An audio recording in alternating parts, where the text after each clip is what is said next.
رسول اللہ صلی اللہ علیہ وسلم فرماتے ہیں من صلی صلاتنا واستقبل قبلتنا واکل ذبیحتنا فذلک المسلم، جو شخص ہماری جیسی نماز پڑھے اور ہمارے قبلے کی طرف منہ کر کے نماز پڑھے اور ہمارا ذبح کیا ہوا کھا لے، وہ مسلمان ہے۔ لیکن اس کے ساتھ جو باقی چیزیں ہیں، ہمارے اللہ کو اللہ مانے، ہمارے نبی کو نبی مانے، آخری نبی مانے، اور یہ کہ آخرت پر ایمان ہو، جنت پر جہنم پر جو ایمانیات ہیں وہ بھی اس کی درست ہونی چاہیے، تو مسلمان ہیں۔ اسلام میں عہد نبوت میں 3 کیٹیگریز تھیں، ایک تھا مومن، دوسرا تھا کافر اور تیسرا تھا منافق۔ منافق وہ ہوتا ہے جو اندر سے کافر اوپر سے مومن ہو۔ اب اندر والی بات کا ہمیں تو پتہ نہیں چلتا، نبی صلی اللہ علیہ وسلم پر وحی آتی تھی، ان کو پتہ چل جاتا تھا کہ اندر سے مومن کون ہے۔ اس لیے عہد نبوت میں نبی صلی اللہ علیہ وسلم کے بتانے پر پتہ چل سکتا ہے کہ کون منافق ہے، اس کے بعد کسی کو منافق نہیں کہا جا سکتا تعیین کر کے کہ فلاں بندہ منافق ہے۔ یہ کہا جا سکتا ہے جس کو یہ نشانیاں وہ منافق ہے، لیکن فلاں بندہ منافق ہے یہ نہیں کہا جا سکتا۔ لیکن کفر اس پر بحث کی جائے، بات کی جائے، اس سے اتمام حجت کی جائے، اس کے عذر کو سمجھا جائے، تو علماء فتویٰ لگا سکتے ہیں کسی پر کہ یہ کافر ہے یا مسلمان ہے۔ تو اب 2 ہی چیزیں رہ گئی، یہ کافر اور مسلمان۔ پھر رسول اللہ صلی اللہ علیہ وسلم کفر اور اسلام میں بھی آگے کیٹیگری بناتے ہیں۔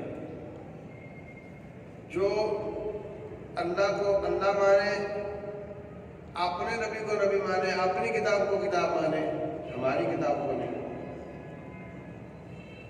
اور آخرت کو مانے، وہ اہل کتاب کہلاتے ہیں۔ ان کا اور جو رب کو معبود نہ مانے، جو نبی کو نبی نہ مانے صلی اللہ علیہ وسلم، کسی کتاب کو نہ مانے، ان دونوں میں اسلام فرق کرتا ہے۔ اللہ فرماتے ہیں لَتَجِدَنَّ أَشَدَّ النَّاسِ عَدَاوَةً لِلَّذِينَ آمَنُوا الْيَهُودُ وَالَّذِينَ أَشْرَكُوا۔ اے نبی علیہ السلام، آپ کے سب سے زیادہ شدید دشمن یا یہودی ہیں یا مشرک ہیں۔ حالانکہ یہودی بھی مشرک تھے۔ اللہ فرماتے ہیں وَقَالَتِ الْيَهُودُ عُزَيْرٌ ابْنُ اللَّهِ، یہودی کہتے ہیں عزیر اللہ کا بیٹا ہے، مشرک ہوئے نا۔ اس کے باوجود کہا سب سے زیادہ دشمن یا یہودی ہیں اور جنہوں نے شرک کیا۔ تو مشرک کی اصطلاح ہم پر استعمال ہوئی جو اللہ کو رب نہ مانے، نبی کو نبی نہ مانے، کسی کتاب کو نہ مانے، اور جو ان چیزوں کو مانتے ہیں اگرچہ ہمارے نبی کو نہیں، اگرچہ ہماری کتاب کو نہیں، اپنے نبی کو مانتے ہیں، ان کو اہل کتاب کہا گیا۔ ان کا اور ان کا فرق رکھا گیا۔ نبی صلی اللہ علیہ وسلم اور ان کے ساتھی مکے والوں سے تنگ آ کر ہجرت کر کے کہاں جاتے ہیں؟ حبشہ، جو اہل کتاب تھے۔ فرق کیا کہ ان سے یہ اچھی، اور پھر ان کے ذبح کیے ہوئے کو حلال قرار دیا۔ وَطَعَامُ الَّذِينَ أُوتُوا الْكِتَابَ حِلٌّ لَكُمْ وَطَعَامُكُمْ حِلٌّ لَهُمْ، اہل کتاب کا کھانا تمہارے لیے حلال ہے اور تمہارا ان کے لیے حلال ہے۔ وَالْمُحْصَنَاتُ مِنَ الَّذِينَ أُوتُوا الْكِتَابَ، پاک دامن عورت اہل کتاب کی اس سے شادی جائز ہے، اگر جس پر اور بھی شرطیں ہیں لیکن جائز ہے۔ جبکہ مشرک جو اصطلاحی مشرک ہے قرآن میں، اس کے ساتھ شادی جائز نہیں ہے۔ وَلَا تُمْسِكُوا بِعِصَمِ الْكَوَافِرِ، کافر عورتوں سے شادی نہ کرو۔ لَا تَنكِحُوا الْمُشْرِكَاتِ حَتَّى يُؤْمِنَّ، مشرکات سے شادی نہ کرو، جبکہ قرآن ہی کہتا ہے کہ اہل کتاب بھی شرک کرتے تھے۔ قالت اليهود عزير ابن الله وقالت النصارى المسيح ابن الله،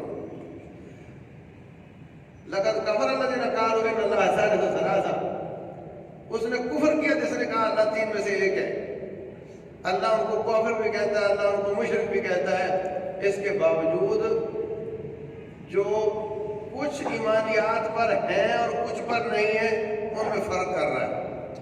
جو کچھ ایمانیات پر ہیں ان کی عورتوں سے شادی جائز کی اور ان کا ذبح کیا ہوا جائز کیا، جبکہ جو بالکل ایمانیات پر نہیں ہے ان کا وہ بالکل ناجائز قرار دیا۔ تو آج جو اسلام لانے کے بعد شرک کے کام کرتے ہیں، شرک کی باتیں کرتے ہیں، یہ بڑی خطرناک ہے۔ شرک جو ہے وہ شرک ہے جو وہ سارے عمل ضائع کر دیتا ہے۔ وَلَقَدْ أُوحِيَ إِلَيْكَ وَإِلَى الَّذِينَ مِن قَبْلِكَ لَئِنْ أَشْرَكْتَ لَيَحْبَطَنَّ عَمَلُكَ، آپ کی طرف وحی کی گئی اور آپ سے پہلے تمام انبیاء کی طرف وحی کی گئی، اگر آپ نے شرک کیا تو آپ کے سارے عمل ضائع ہو جائیں گے۔ اس کے باوجود آج کا مسلمان جو شرک کرتا ہے اس میں نمبر ایک اللہ کو معبود مانتا ہے، نمبر دو نبی کو آخری نبی مانتا ہے صلی اللہ علیہ وسلم، اور قرآن کو آخری کتاب مانتا ہے، اور کعبہ کو کعبہ مانتا ہے، لیکن اس کے ساتھ شرک کرتا ہے۔ اہل کتاب جو تھے وہ نہ ہماری کتاب کو آخری کتاب اور نہ ہمارے نبی کو آخری نبی نہیں مانتے تھے، تو یہ وہ بھی مانتے ہیں مگر اس کے ساتھ شرک کرتے ہیں۔ تو ان کو اسی پلڑے میں تولنا اور ان پر وہی فتویٰ لگانا جو مکے والوں پر لگتا تھا، یہ بات محل نظر۔ رسول اللہ صلی اللہ علیہ وسلم کے زمانے میں عبداللہ بن ابی منافق تھا، اور آپ کو اللہ نے بتا رکھا تھا منافق ہے، اور وہ جہنمی اور وہ جہنم کے پیندے کے لائق تھا، اور اس ظالم نے نبی صلی اللہ علیہ وسلم پر آپ کی بیوی پر تہمت لگا دی،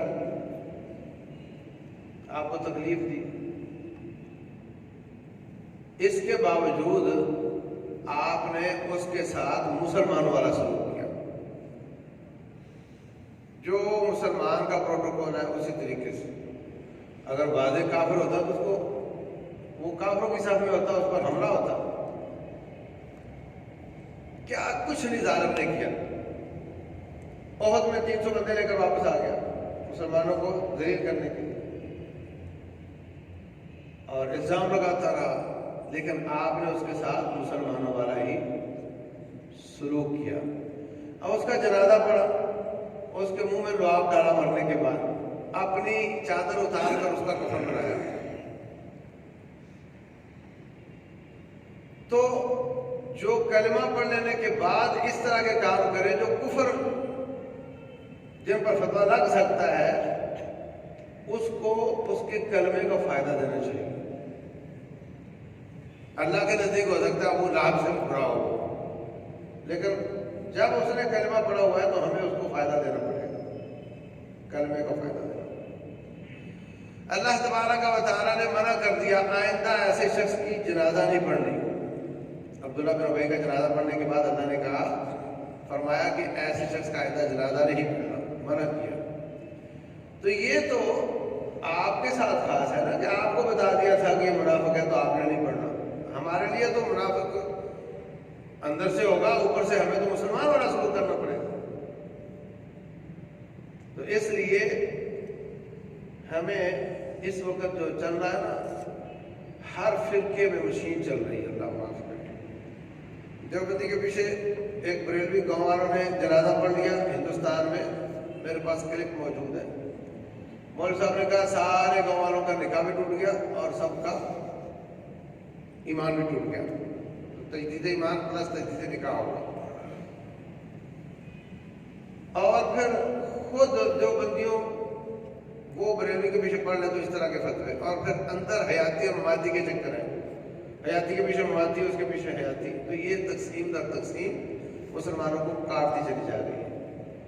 ہمیں سب مسلمانوں کو جو بنیادی طور پر ایمانیات پر ہیں ان کو اسلام کا فائدہ دینا چاہیے۔ اللہ تبارک و تعالیٰ اپنے نبی سے فرماتے ہیں کہ آپ یہ جو منافق کا جنازہ پڑھایا نا، آئندہ نہیں پڑھانا۔ آئندہ آپ نے نہیں پڑھنا، اور ہم نے اس کو معاف نہیں کرنا۔ تو اگر ان میں سے کوئی کافر ہوا اور ہم نے اس کی جنازہ پڑھ لیا تو نبی پڑھا دے تو اللہ فرماتے میں نے معاف نہیں کرنا صلی اللہ علیہ وسلم، تو ہمارے جنازہ پڑھانے سے کیسے معاف کرے گا؟ تو اللہ تعالیٰ تو خود پتہ ہے میں نے نہیں معاف کرنا، نہیں کرے گا۔ اللہ کے نزدیک اگر وہ معافی کے لائق نہیں تو نہیں کرے گا، معافی کے لائق ہے تو کر دے گا۔ تو مسلمانوں کی اس طریقے سے تقسیم در تقسیم نہیں ہونی چاہیے۔